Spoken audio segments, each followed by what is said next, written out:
Hey, my name is Chalene Johnson, New York Times bestselling author of the book Push, and in this video, I'm going to share with you some of my best parenting tips and major parenting pet peeves. Can I tell you, like, my absolute pet peeve is parents who count down.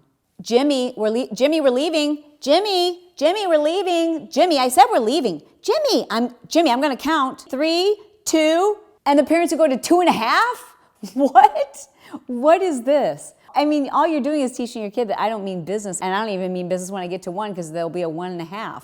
It's just silly. You just be consistent. I should also mention that if your kids are under 2 years old, like, be realistic too, you know? I mean, you still need to set boundaries, but they're gonna throw temper tantrums and they're going to act up because they don't understand yet. But be consistent and explain the consequences and show them love when they're done acting out, but let them know that that won't happen again, and if it does, here's what you can expect. As long as kids know what to expect and you always literally follow through, you can expect great kids. Okay, my next tip is don't make fake threats. We were sitting in the airport, and there's mom and dad, and they had like 3 kids running around like maniacs, and I heard the dad say, with great anger in his voice, "If you kids keep this up, we're gonna leave you right here in this airport." No, he's not. I didn't believe it. The kids don't believe it. He don't believe it. Nobody else believes it, so it's pointless. Like, and you think you're being like a tough disciplinarian? No, you're not. That's so silly. Like, no one even believes for a second that you're actually going to do that. Make it a realistic and appropriate punishment.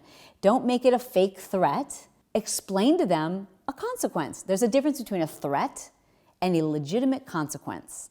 Oh, and parents, if your kids are not able to be behaved in restaurants, then don't take them to restaurants.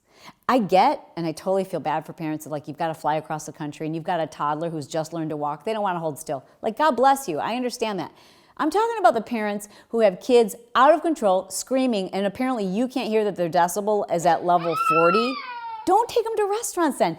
Keep that yelling, loud screaming in your home until you're able to control them to be able to take them out to the restaurant. You know, sometimes you don't know. And this happened to us too. Our kids weren't perfect, but when they did that, that was our sacrifice to suffer. So you scoop the kid up and you leave and you pay for your bill even if you didn't get to eat your meal, because it's not respectful to everybody else around.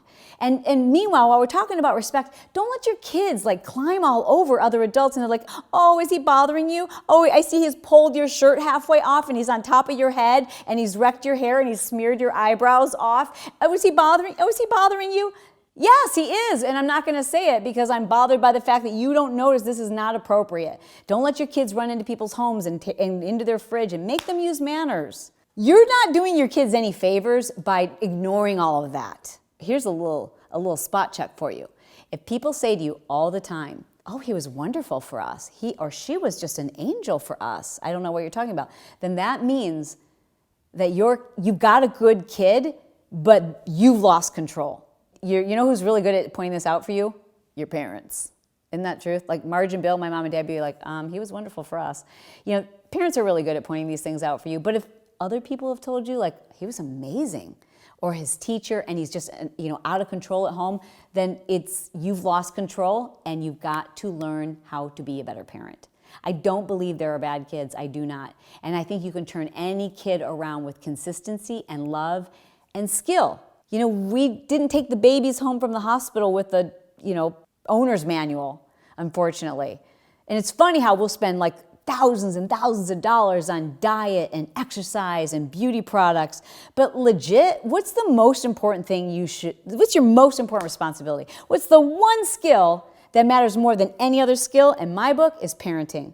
Like, that is your obligation if you gave birth or if you've chosen to take on children as your own and adopt them, then it is your responsibility to know how to parent, to get better at it, and to never stop. And when I improve as a parent, I give my kids a better shot at life. I make the world a better place. Like, for real, I don't even think we would have half the problems in the world if people understood how important it was to get better at being a parent. But the other great way to learn to be a better parent is watch good parents and ask them for tips.